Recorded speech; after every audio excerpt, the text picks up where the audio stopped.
With your permission, we will begin, if we may, for this final panel.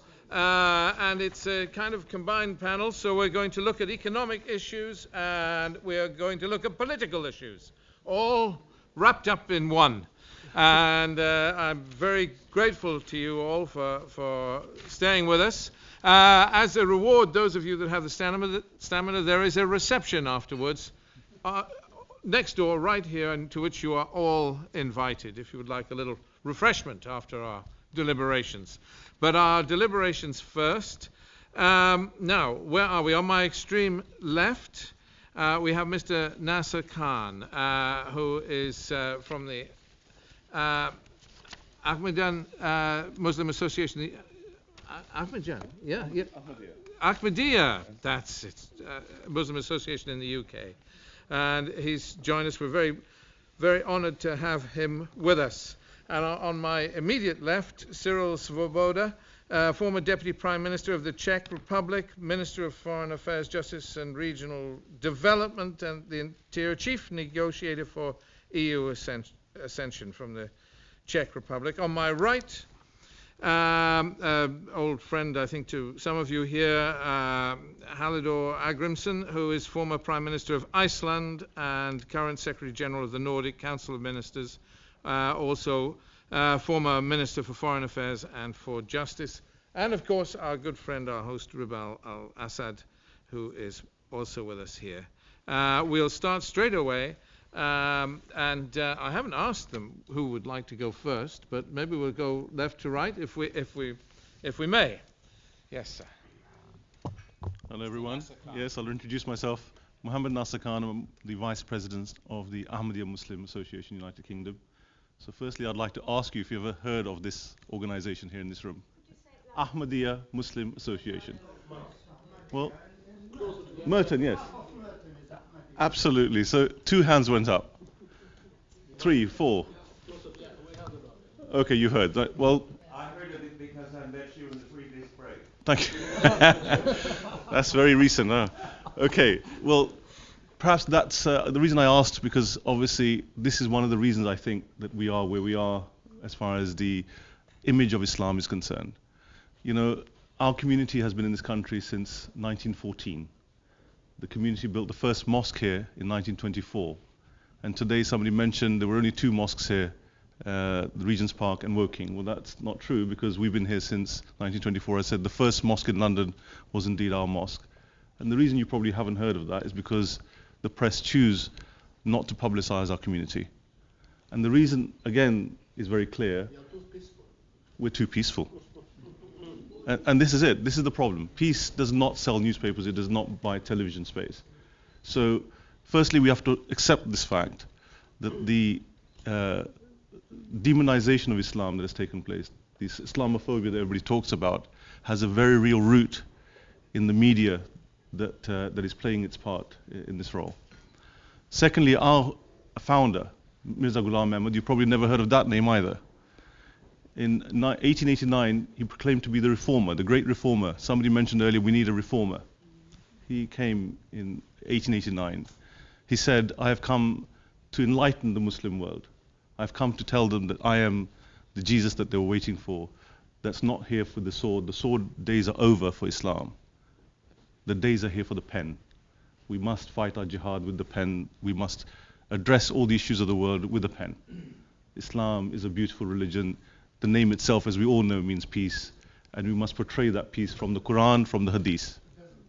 Okay. It means peace also. There's two aspects to it. And without submission, there cannot be peace. This is what Islam means. But of course, it has 2 aspects to it. One is the duty to God, and the second is the duty to fellow human beings. And you cannot fulfill one without the other. So we believe, and our teachings are very clear on this, that wherever we are, whether we're in the UK, in the US, and we have branches in 207 countries of the world, wherever we are loyal to the country in which we live. There's no contradiction with our youth. They are outgoing, they're enlightened, they're educated, they make sure that they take full part in society. Our youth raises £500,000 a year for local charities. Each year they go for marathon walks, for bicycle rides, etc., etc. And those that have been to our mosque in Morden, you'll know that the peace campaign runs each year. We invite each and every parliamentarian to our conference, each and every academic to our conference, but they don't take it up because again, it's not popular. I mean, it's a very sad fact of life that people only come to those events where they think there's going to be an element of popularism in it, and peace does not sell. War sells, and this is why Islam is portrayed in such a bad light, because we, unfortunately, as Muslims, and those so-called Muslims, are in the front line of war. They teach their children war. They've grown up in war. And it doesn't help the fact that, the situations like Gaza, where, since 1947, a problem has not been addressed. It hasn't been addressed. Resolution after resolution is ignored by the world. And then you expect those children who are growing up in those ghettos with no future, with nothing to show for their years of trying to address a political solution to the problem, are totally ignored. So we are where we are because this is fact of life. You have to now address those issues. They're coming home to roost in a horrible, horrible way. And it's a very sad thing that you see millions of children on the streets. I was reading this morning on the BBC News about a young boy that was in the streets of Lebanon, begging on the street with his brother, 6 years old. And the police are just picking them up and throwing them into the jail because they said that we haven't got time for all this. I mean, these are people who come from middle-class families. They had everything. And now they don't have food they don't have food, they have to beg for their food. It's millions of people we're talking about. It's not one or two, it's not thousands, it's millions of people, it's whole nations destroyed because we did not address this issue of how we're going to deal with extremism as it was nurturing. It was nurturing right under our noses. And the earlier speaker spoke about America and how America went in with all good intentions. I totally accept that. Let's not look at the conspiracy theories. But since 9/11, the focus has been against Muslims, and this is a fact. So, those are all facts we have to deal with, and unfortunately we are in a very, very sad position where unless good people come together, and they say evil only exists when good people don't do anything, stand by and do nothing. We have to do something, and we in our own small way, our leader has spoken in the European Parliament, at the Congress, and here indeed in Parliament in the UK. And he's addressed the nations saying, peace has to be on a just footing. You have to be just in the way you deal with all nations. So, we're doing our bit. At the mosque, we had 26,000 school children come through our doors because we want to show that Islam actually is a religion of peace. So I'm drying up. Can I have a glass of water, please? So I think a lot of the subjects today were fascinating, and the way they were tackled, I'm really impressed with the knowledge, the deep knowledge that people have about Islam, in the sense that they may not know the doctrines, but doctrines are the real problem here. Because doctrine is not what made Islam great. Islam was made great through the fact that it was tolerant with other faiths. In Spain, as it was mentioned earlier, in Italy, in Sicily, as was mentioned earlier, and throughout even the Persian world, the reason they accepted Islam because it was accepting of other faiths. It allowed, even now, you go to the Moroccan cities and you go to Algeria, you still see synagogues there, and because there were other communities here who lived and thrived in those communities. What happened? Something happened.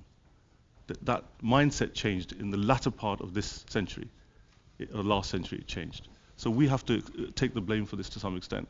But we all have to do our bit, and I hope that our community, Ahmadiyya community, is doing its bit, and I'm hoping that people like us are promoted, and other communities who are propagating extremism should be looked upon by the authorities, and our leaders spoke of this at the peace conference, are looked at in detail to see what are the preachers doing in those mosques. What are they actually saying in those mosques? Is it something that you can honestly say this is Islamic teaching? And if it goes against the nation, if it creates disorder in the land, then they should be put to stop. They should put to stop to whatever's being said in those mosques that is going to create disorder. There's nothing un-Islamic in that. In stopping somebody that's saying something that will create disorder in the land, you have to stop it. This is an injunction of the Quran. So I say to the forces of the police forces, MI5, MI6, and we constantly tell them this. We have no problem. You can put the cameras in our mosque, have no problem, do your stealth investigations on the mosque. We have nothing but peace and love to portray to the world. And that's what the other mosques should be doing. And if they're not, we should put a stop to it. And that goes across the world. And I know there's an element of Wahhabism and Salafism that is rife in places like Pakistan. There are 60,000 madrasas in Pakistan where the money is coming in from the Middle East. We know where it comes from. The countries have been mentioned here before. There's no excuse for what is being taught in those madrasas. It's wrong. It's completely wrong, and it should be stopped. And the aid that's connected to those countries, that should also be stopped, because money is the root of all evil, as they say. So if you can put a stop to those supply lines to these madrasas, you'll stop the feeding of these young people into these extremist organizations. And then you've got to stop the supply lines again, as our Khalifa mentioned in his. Again, I mentioned this word Khalifa. It comes as a shock. I mentioned it to the ambassador, U.S. ambassador here earlier, and she was horrified. She said, "Well, you have a caliph?" Yes, we have a caliph. He propagates peace and love. His motto is love for all, hatred for none. This is what a caliph should be doing. Not this Baghdadi so-called self-made caliph. You can't have a caliph that wages war. That's finished. Those days are over. And again, if you go back in the history of Islam, the only time the Holy Prophet ﷺ was in a place where a sword had to be taken up was to defend the very existence of Islam. There was no attacking. There was no attacking of other people. It was to defend the very nation that he was trying to create of peace-loving people. So our caliph has spoken on this on many occasions, and he wants us to be loyal to the country in which we live, and we have tried to do that. As I said, in 207 countries of the world, you'll find our schools, hospitals, particularly in Africa and places like that. You'll see them open to all communities of all faiths and all colors. So I want this to be a message to the rest of everybody here. Please don't think Islam is full of warmongering people. It is not. There's nothing to do with Islam. These are bandits. They should be treated like bandits. Thank you. Thank you. Right, and now we turn to Cyril Svoboda. Thank you very much, Cyril. Yeah. Thank you so much for being invited. Europe is a strange continent. It is a continent of 48 countries, and we do not understand each other. Umberto Eco says that the only European language is translation. And that is something very important, because we are capable of living in Europe and understand each other by using translation. And why I'm mentioning this phenomenon? Because some people are saying that everyone, including the Muslims, they have to respect European values. Believe me, I do not understand what does it mean, European values. So I tell you two stories. One, when I was minister, we signed a letter, 6 ministers, we signed a letter asking European Council to incorporate in the preamble of the Constitutional Treaty on the European Union, in the preamble to incorporate the text that there are the 4 roots of the European identity. One of the roots was Jew-Christian tradition. And the proposal was rejected, obviously. And Jack Straw, the former foreign minister of UK, nice person, he was heavily against. And he said, I am against mentioning Christianity and Judaism in the preamble of the treaty. And I said, Jack, why you are so vigorously against? And he said, because in my constituency there are many Muslims, and if I incorporate Christianity in the preamble, I will lose the Muslim votes. And he said, Islam is probably the second most important religion in UK. And I said, maybe it's a different story, that Islam is the most important religion in UK because the Muslims are taking their religion seriously. Because if you mention Christianity or if you don't mention Christianity, you don't lose any Christian vote. But if you mention the Christianity, you will probably lose the Muslim votes. This is one problem which is very important also in my country. The second problem is that still there is a very strong migration from the region of the Islamic countries to Europe. And suddenly in my country, people were asked, what is the main problem for the Czech Republic, for the Czech security? And the answer was Muslims and migration. I said, wow, in my country? In my country, the biggest minority is are the Ukrainians. The second minority, the Slovaks. The third, Vietnamese. And somewhere in the bottom, maybe I don't know how many Muslims. So very small community. The small community doesn't play any important role in my country, but suddenly. They are, according to the meaning of majority, the main threat so we are now facing in my country. So, in my view, we are in Europe to solve very, very sensitive political issue, to stop stigmatization and to stop discrimination because of religion. And I think that it will be extremely difficult because the European political scene is now on the process of radicalization. I read the French internet today, so the statement of Mr. Le Pen, so describing the history, and so the extreme right and extreme left forces are now gaining, and the terrorist attacks, the criminals, those who are in the hands of the Islamic State. So they are against us, and we are to behave them like the criminals, of course. But at the same time, we are facing very dangerous phenomenon. It is the stigmatization that every single Muslim has something with the social problems or with the political problems we are facing in Europe. So that's why I do entirely support the Iman Foundation, because we need in civil society to be brave enough to say, please be brave enough to differ Islam, Muslims, and the terrorists. This is very important, because if not the case, we will lose a lot. Thank you. Thank you very much.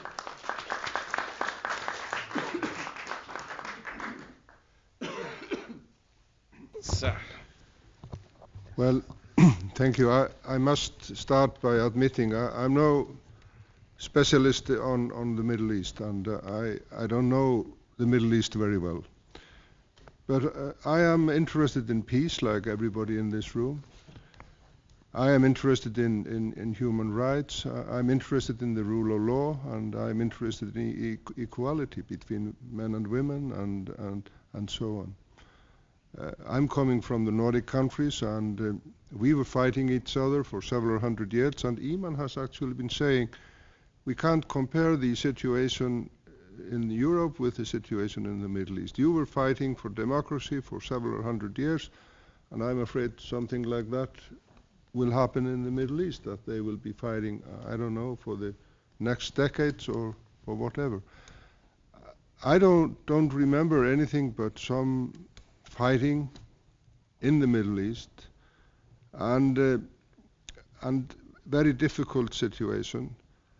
And is this something that we have to expect in the future?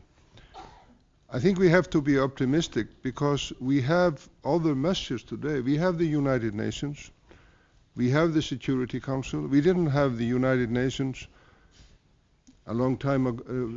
It was first after World War II or World War I.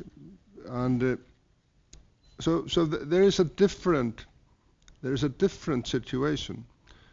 And how on earth can we deal with that? The one thing I have heard today that seems that everybody agrees on, that we cannot expect a military solution. We were told, the nations of NATO, that the only thing to do was to invade Iraq. And our American friends told us that's the only thing to do, and we in Iceland allowed them to use our airports in Iceland to move equipment over the ocean and so on. Libya was invaded, and now the Americans are not invading anymore. Now the Saudis have started to invade Yemen. And that's something new. The only optimistic or the positive thing that is happening, in my view, is this possible treaty with Iran. And I very much hope for a treaty with Iran. I have not been in many countries in the Middle East. I have been in Iran. And I must admit, I liked being in Iran. And I like the Iranian people. I have never been to Saudi Arabia. I don't want to go to Saudi Arabia. I must admit. Maybe I should, but there is no temptation in myself to go to Saudi Arabia. But I believe in that we should continue to work on this basis we have today. And it is not enough to exclude an atomic bomb in Iran. Of course, we shall do that, or we should do that. This should be continued. And I feel that the countries who are dealing with the Iran issue, the members of the Security Councils with veto right, they have the obligation to continue their work. They should not stop now. Some others should be included, maybe Saudi Arabia and maybe Turkey and maybe some other important actors on this issue. But I have the feeling that this should be done, and we should try to force these nations to continue to work together, and they should feel the obligation. It is a big obligation to be able to use the veto right in the Security Council, be it Russia or be it the United States or whatever. And at the same time, they should have this obligation, and that's what I'm hoping for. And I hope, Ribal, that we will not be seeing fighting in this area for the next decades. And I hope that I will live the day that we will have more peace. And look at what is now happening in Yemen. And maybe the Saudis will try to, not try, they're trying to get Pakistan inside. And if Pakistan goes in, how will India react? What influence will that have on the Kashmir and dispute and all that between Pakistan and Afghanistan and so on?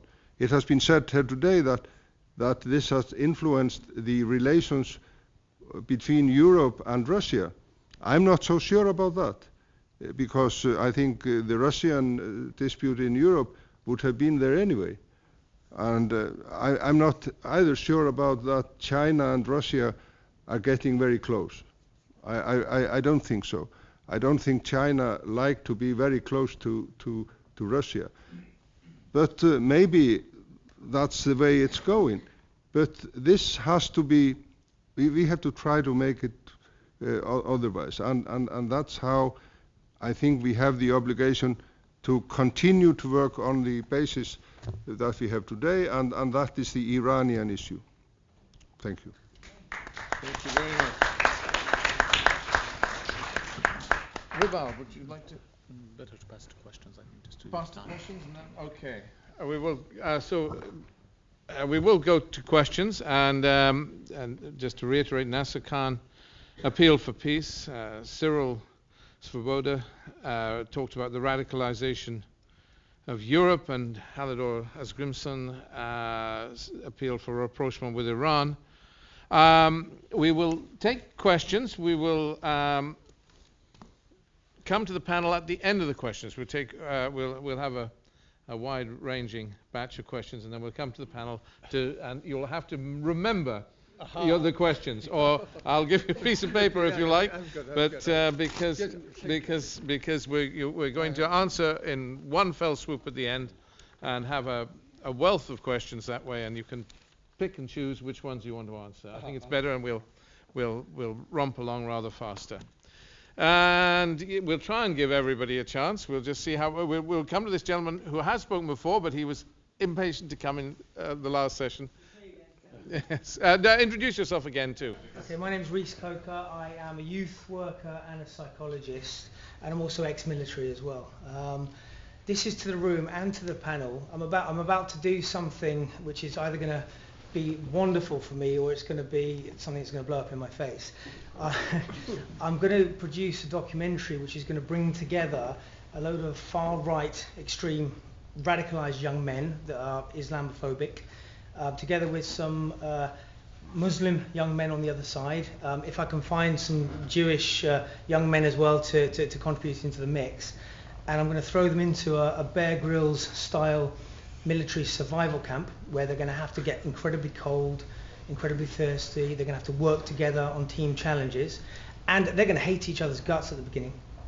But I'm hoping to see a pretty powerful thing happen along the way, and I'm hoping they're going to realize just how similar they are when you strip it right back to their basic needs, as perhaps defined by Abraham Maslow. And I think some magic's going to happen. Either that, or it's going to go terribly wrong. But I'm hoping it's going to be the other way. Now, to the room, I'm very interested in expert contributors. I'm very interested in anyone that wants to get involved, maybe look at sponsoring it. Talk to me. This is quite a radical, if that's the right word, thing that I'm about to do, but it could put the subject right on the map, rather than skirting around the issues or dealing with things that are very big, high level, if that makes sense. So I just wanted to throw that one out there. Thank you. Thank you. Yes, sir. Hi, my name is Nasser Khan. I'm the president of the Ahmadiyya Muslim community in London. I deal a lot with the politicians in London, and recently with the Lord Carlisle's report about radicalisation. And I always find that even Theresa May, the Home Secretary, it's a knee-jerk reaction. You have an incident and there's a reaction, and it seems that the political establishment don't have the depth of knowledge, or maybe the resources to get down to the trying to see what and to get to know the communities and have a proper policy in place. And either it's lack of maybe the term for each politician is too short, and they have other bigger things. But for example, the Home Secretary not to have certain knowledge, and rather than having a surveillance, I mean, right now in the UK, it's a surveillance. Teachers asked, as you saw the headlines, can you tell us if any child is being radicalized? And the root cause of what's causing it, I mean, Nasser mentioned about mosques. I mean, in the UK, many mosques remain unmonitored, and many preachers come into the UK. I visit the Home Office, and it's always the freedom of speech. But those freedoms we offer people here, if you went to their country and wanted to have a bit of freedom, you would be able to get through the front door, like Saudi Arabia. We've got ministers here from governments of Europe, one from Prime Minister and Deputy Prime Minister. Why do governments, under certain freedoms, allow other people to come and indoctrinate their communities, whether they be a Muslim community? And I found that it's because maybe you have lack of knowledge of the faith and the community themselves, and maybe, as the American ambassador said, that you need to have some more insight. Can you give some comment? Thank you. Yes, who's first? Veronica, do you want to go first? Veronica Morris from the Next Century Foundation. I was just interested to hear what this lady who spoke on the panel about two panels ago. Anyway, I was interested in female issues, and I thought we weren't going to hear about female issues, because there's nothing being said by any females, and not one female on the panel either, which I think is rather bad, but there we are. I think there should be more women about. Anyway, what I was concerned about was the ultimate thing with FGM for women the rate that goes on, that's the ultimate deterrent, isn't it? Really, if you actually rape a lady, that's, you know, she's lost then, really, because she can't get married again, and it's very difficult in that society. I lived in Oman for 6 years, and I knew and started to learn Arabic, but not very well. I'm still learning Arabic, it takes forever.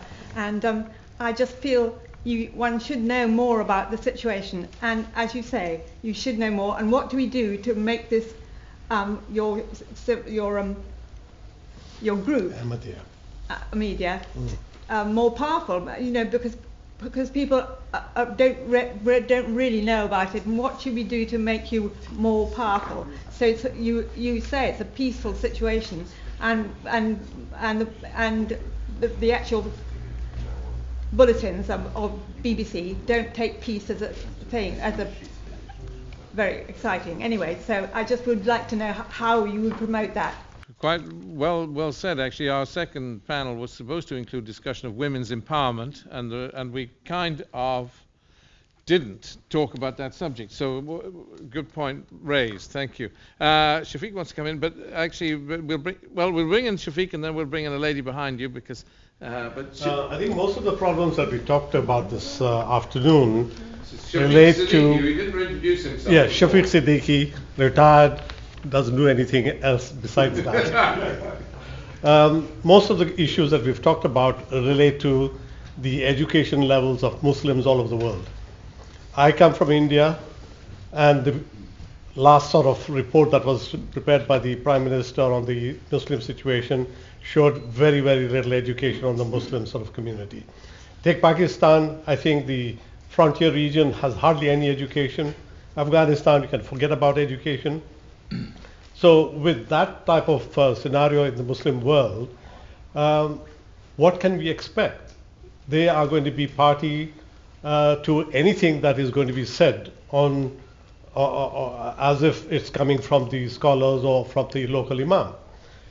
And then along with that, if we take the structure of the Muslim families, we can see a lot of migrants that have come over, especially in the UK, they have come from very conservative backgrounds, religious and poor, very patriarchal societies.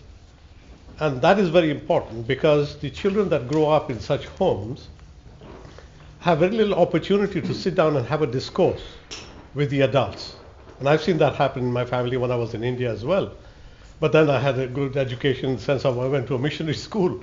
So that aspect at least was taken care of in that regard. But here, even in the UK, you've got the problem where you have families whose children don't discuss anything at home. And they're not challenged at home. They are in fact, the people who go to the mosque and then the local imam says whatever he has to say. They sit on the internet and they, buy into all the stuff that comes on the internet. So I think the family structure, needs to be looked at and needs to be catered to in some way, and the education, of course. Thank you very much, Shafiq. And our next speaker from the floor, actually, I know your name, Christina Ojuland, former Foreign Minister of Estonia. It's honored. So thank you very much, and also I'm a member. I have the honor to be a member of the advisory board of this foundation. But I'd just like to make a little comment about Russia and the Russia's perspective in cooperating with the West vis-à-vis this Islam extremism.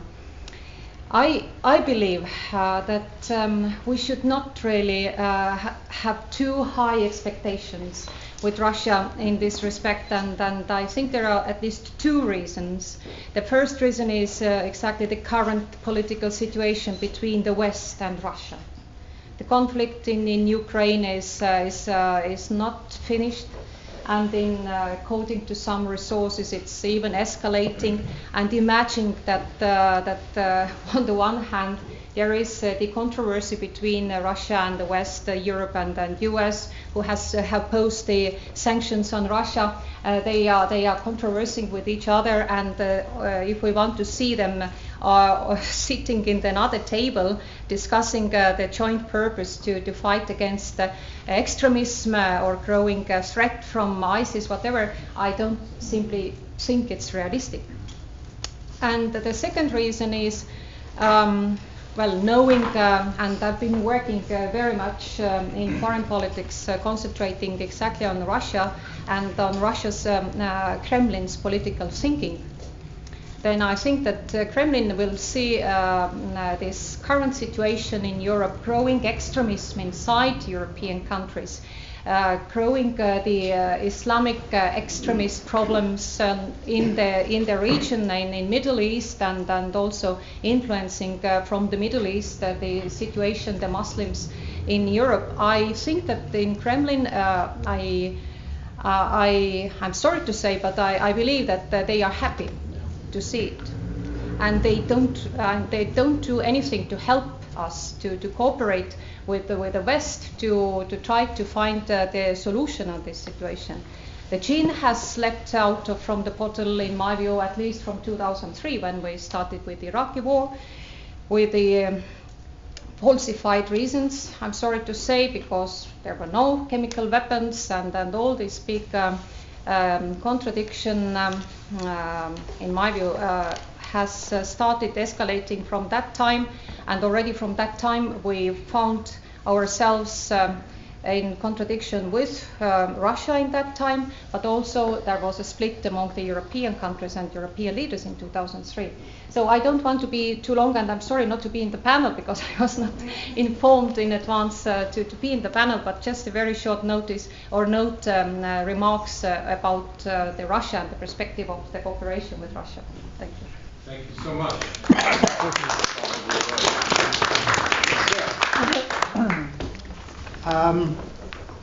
I always try to find solutions. My question is to the Icelandic diplomat. Reintroduce yourself. I know you introduced yourself before. My name is Aaron Nathan. Thank you, Aaron. Yeah. And I designed a new electoral system, which is called TR, Total Representation. It is on Google. Anybody who puts TR will find it, which is a fusion with the British or Westminster model of constituency and the PR model. Put them together, I fused them together and designed a new system. Why I'm asking, apart from publicizing it.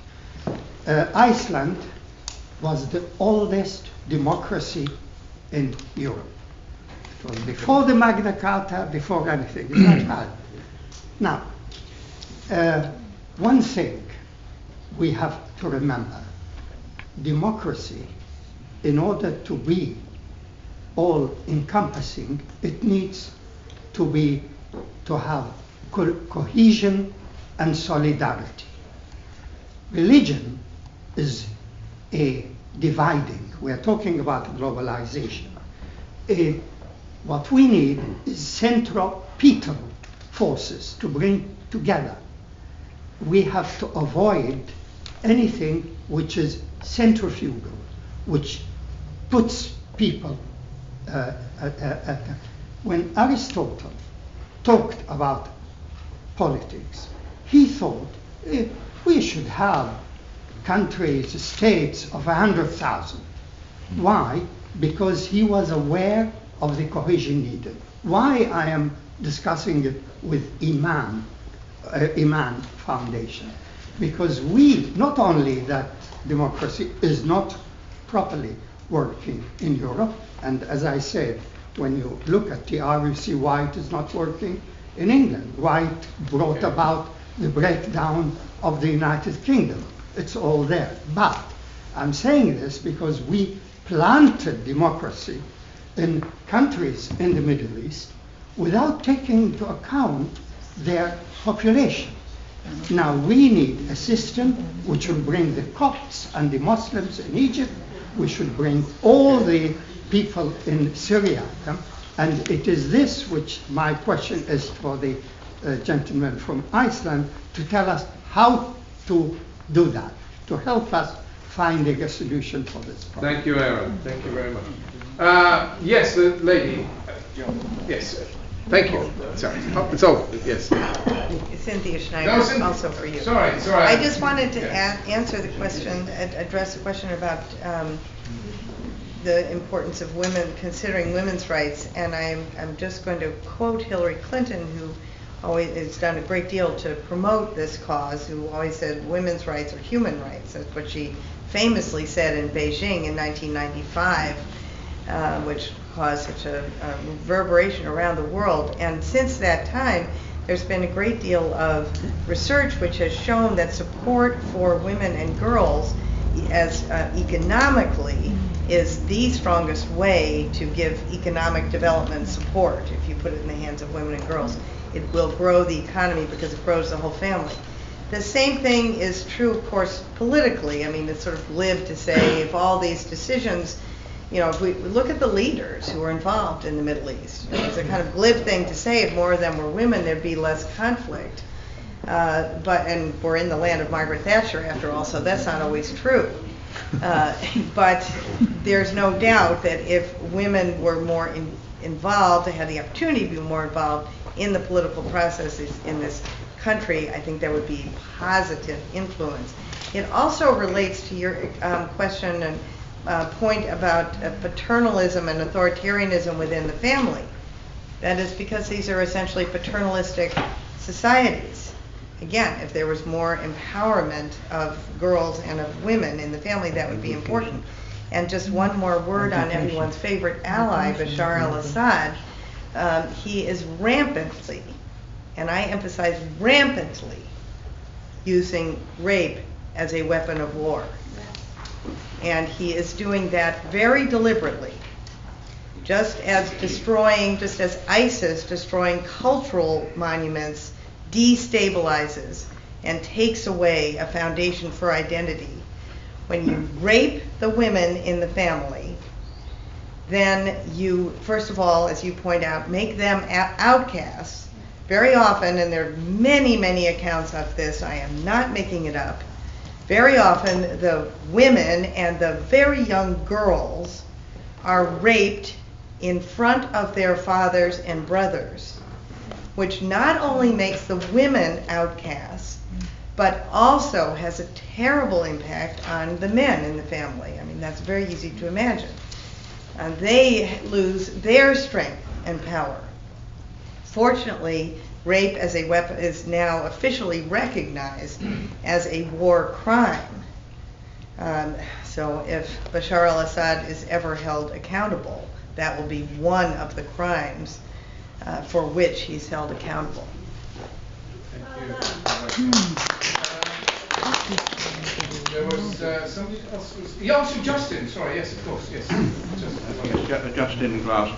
We're absolutely in support of virtually all the panaceas, all the ideas for taking us forward that's come forward from the panel tonight. I just wonder if amongst all the nettles that are being grasped, and there are so many, there is one sort of nettle which perhaps, I ask this, I don't suggest that we are completely getting it wrong, I wonder if it could be grasped a little bit more firmly, and it's that of the Western disease now, possibly the 60th generation, of the quick fix. We want it now.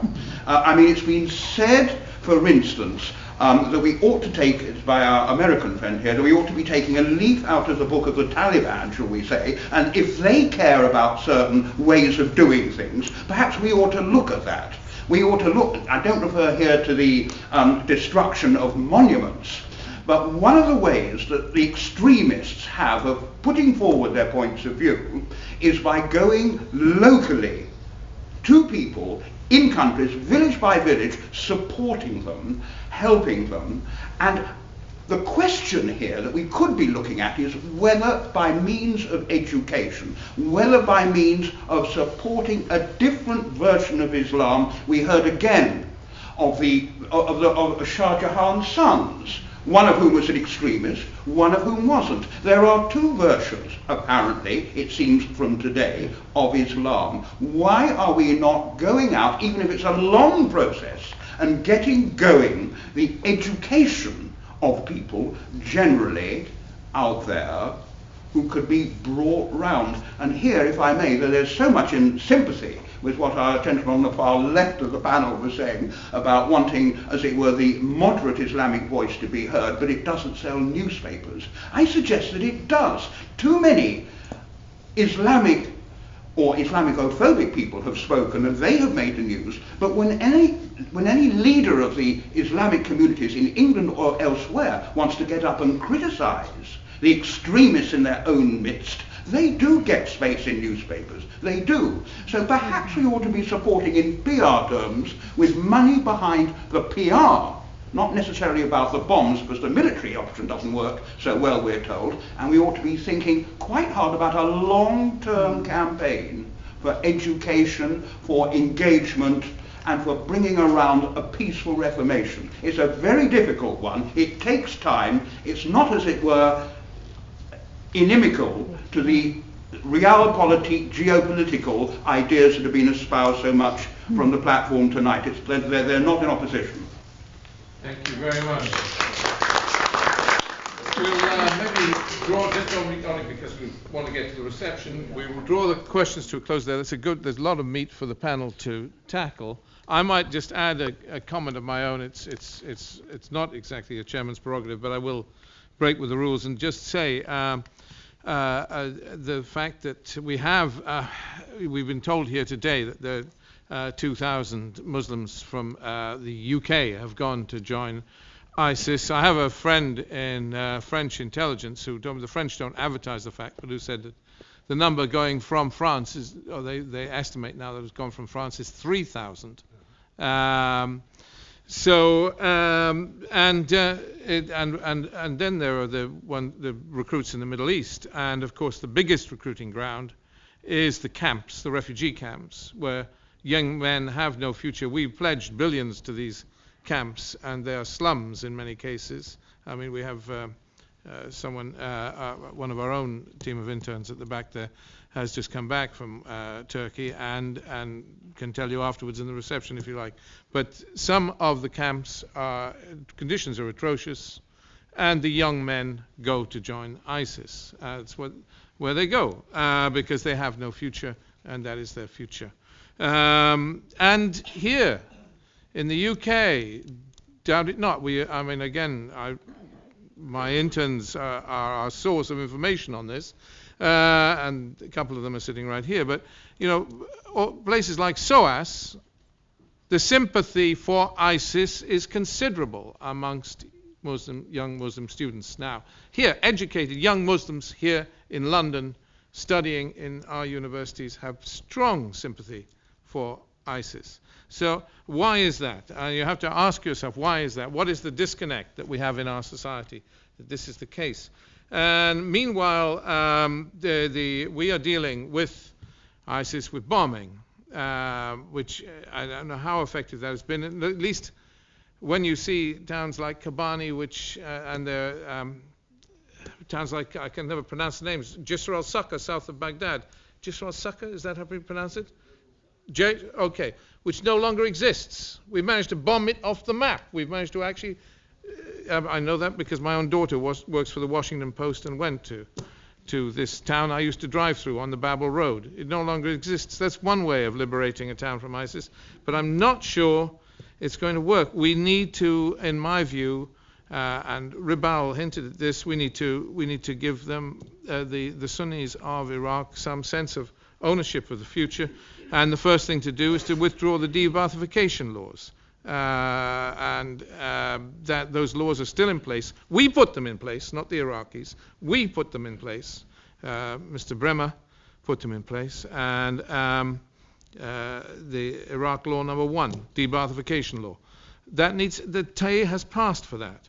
And another thing, all these civil wars, we saw it in the Libyan civil war in the early days. We've seen it throughout the Syrian civil war, and now we're seeing it in the Iraq civil war. We take no prisoners. No side takes any prisoner. We kill every prisoner. That's the forces allied to us who are fighting on our behalf on the ground, and the ISIS in this case. Nobody takes prisoners in a civil war. You kill all your prisoners. But I think appeal for those who have influence in the international community to put influence on those concerned to start taking prisoners, because it would actually raise the bar a little. And the final issue, just one more issue to throw into the mix, is Turkey. Turkey, I'm sorry for those of you that feel otherwise, but in my view, Turkey supports ISIS. The policy has not changed.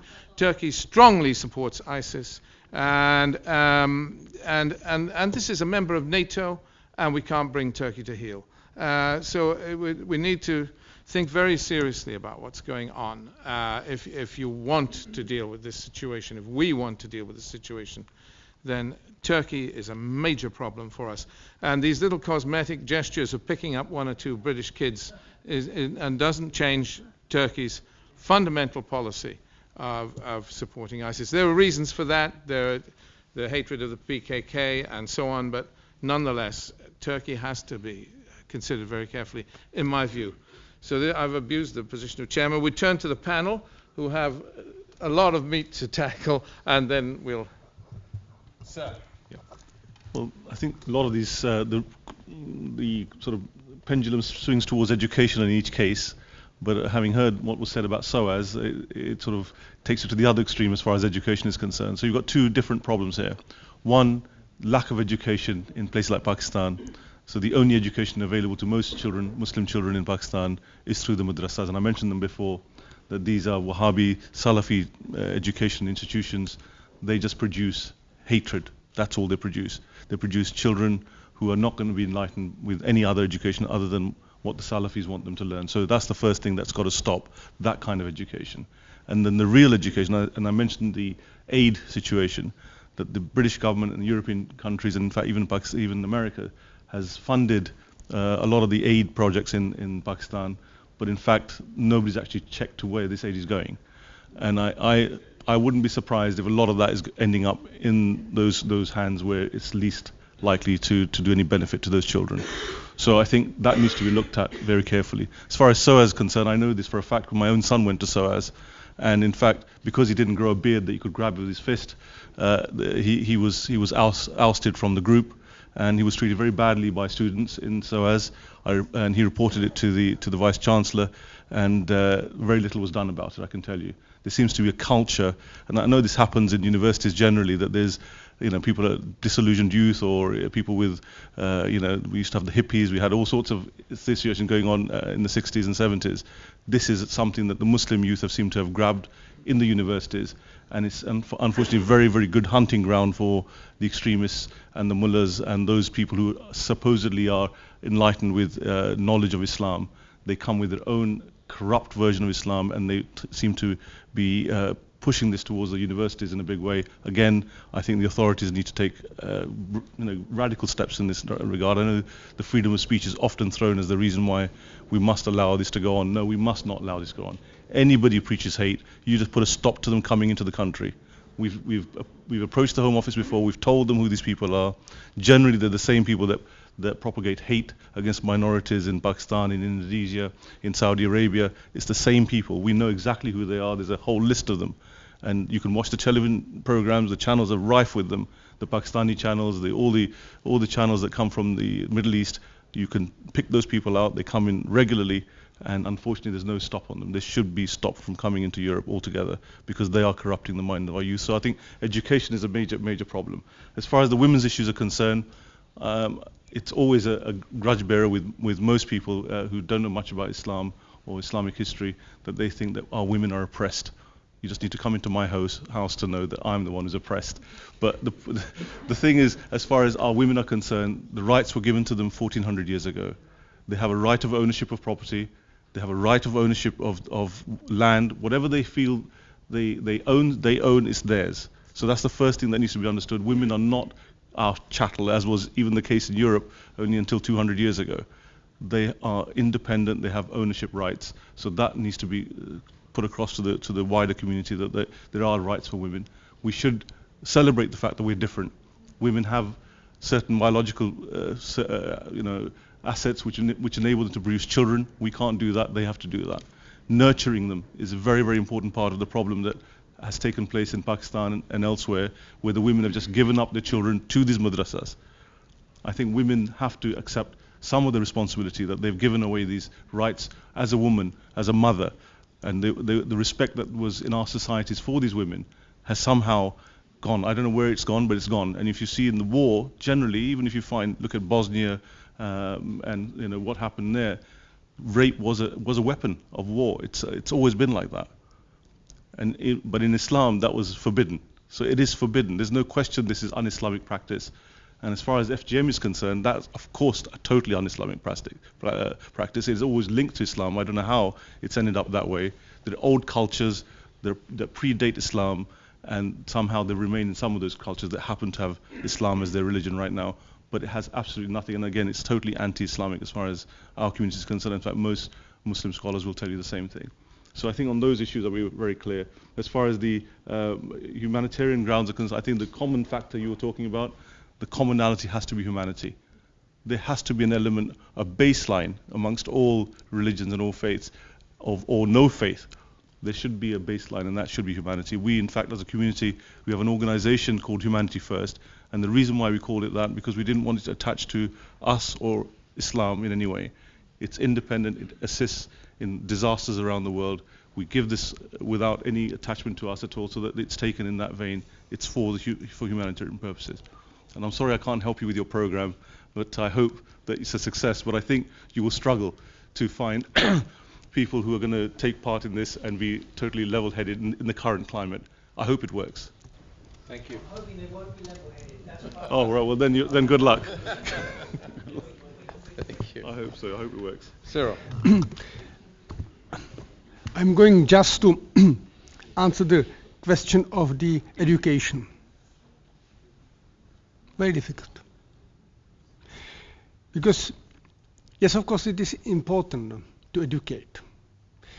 And in my view, again, the civil society is the instrument, because we have the social network. We can write blogs, texts, we can spread the knowledge. Everyone. But speaking as a representative of my country, because I'm not expert of UK and Europe, so my skepticism is that my question is, who is interested in reading serious texts? 10% of the population, 15%. But we have a universal right of voting, and everyone is entitled to vote.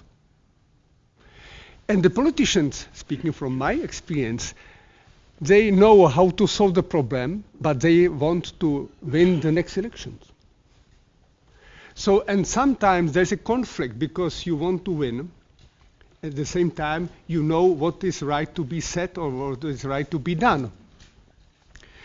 So that's the point, that the civic society is the ground for educating young people, the new leaders, to spread the knowledge that we have to be brave enough for defending open, prosperous, and democratic society. Because now I'm going to say one sentence, maybe I will be excluded immediately from this panel. But I'm deeply convinced that the majority is wrong every time. That the majority has no, so is not capable of being right. But democracy is based on the principle that we have to have a chance to change people in power, and we need democracy. At the same time, it is extremely risky, because some journalists are writing articles for having the article on the front page, to have a reportage on the prime time. The question is not if the message is right or wrong, correct or incorrect, but my job is my job. I am paid because of my success, and I need to be on the front page. I need to be on the prime time. So again, so in my country, so we in my diplomatic academy, we are trying to say young people, The knowledge is very important, but it is just one element. The most important is your general position. You must be brave to take seriously open and democratic society. And if you take this society seriously, you must accept another religion, culture. You must be open. Because if it is not the case, you are not taking seriously open and democratic society. So I believe that we will have enough students in the future, but still we are trying to say our students, knowledge is important, but more important is your general position. Thank you. Halldor. Yes. Thank you. Well, it is right that Iceland has maybe the oldest democracy in the world. The parliament founded in 930, so it's almost 1100 years. But I'm sorry to say that we are celebrating this year that we have 100 years since women were given the right to vote. So I'm not going to tell people in the Middle East how they should develop their democracy. That will take time. And the most important thing is to have peace. The Americans said, we will leave Iraq as a democratic country. Did they? With the majority. No, they did not. And I think that was wrong to start by saying that. And I will not be saying that we should now democratize whole of the Middle East. That is impossible. This will take time to develop. I don't think Saudi Arabia is on the way to get into democracy. I don't see that. And so I think that is the wrong way. And I don't think we will solve this by starting to exclude people, exclude that group and the other group. If we are going to make peace, we have to be able to involve as many as possible. And that has been done when peace has been established in other parts of the world. But they have to work at least on the basis of the rules of the United Nations. Because every nation in the world has agreed on these rules. And that's what we have.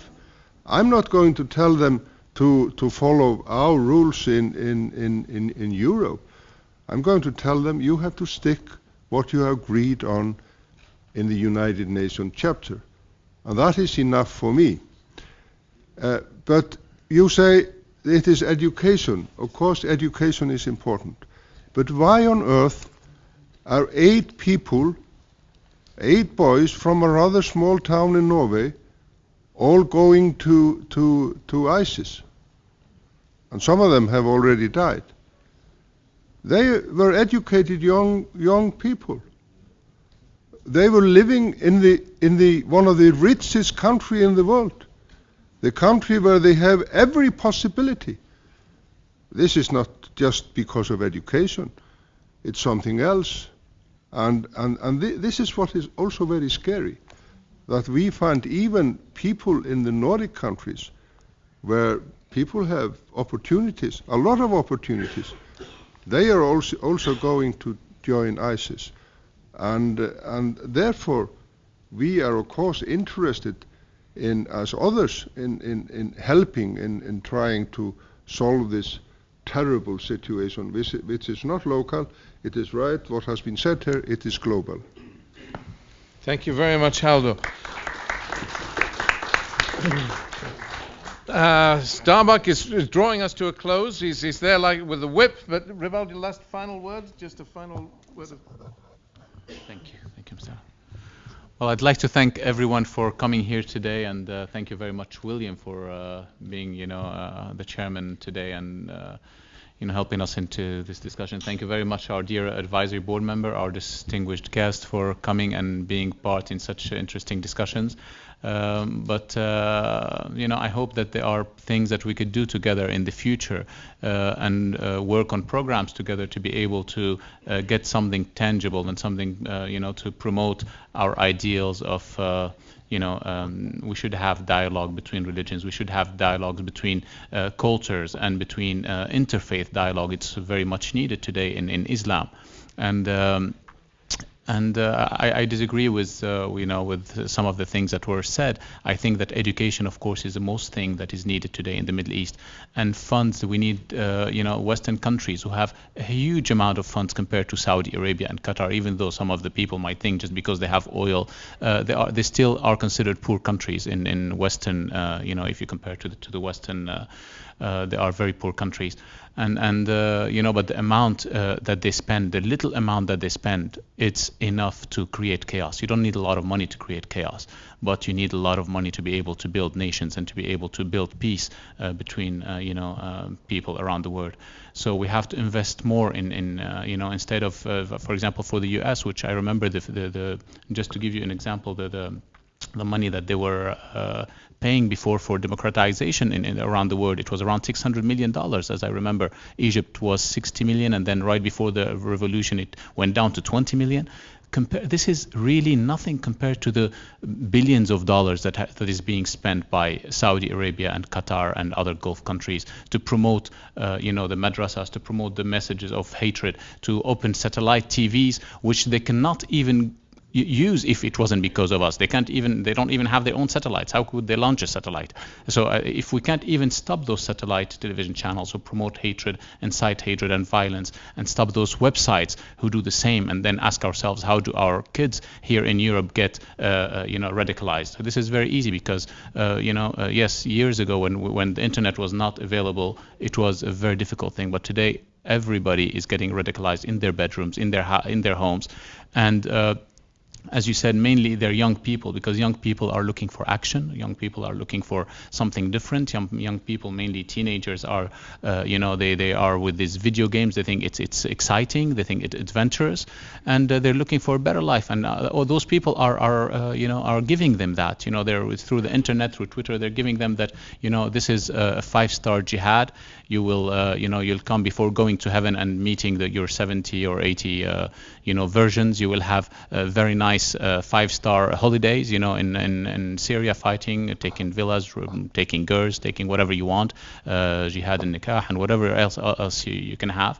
And it's perfect for them, And if you die, you're gonna be rewarded with, palace and versions and all of that. So anyway, thank you very much for being here, and I hope we could see you again very soon. Thank you very much.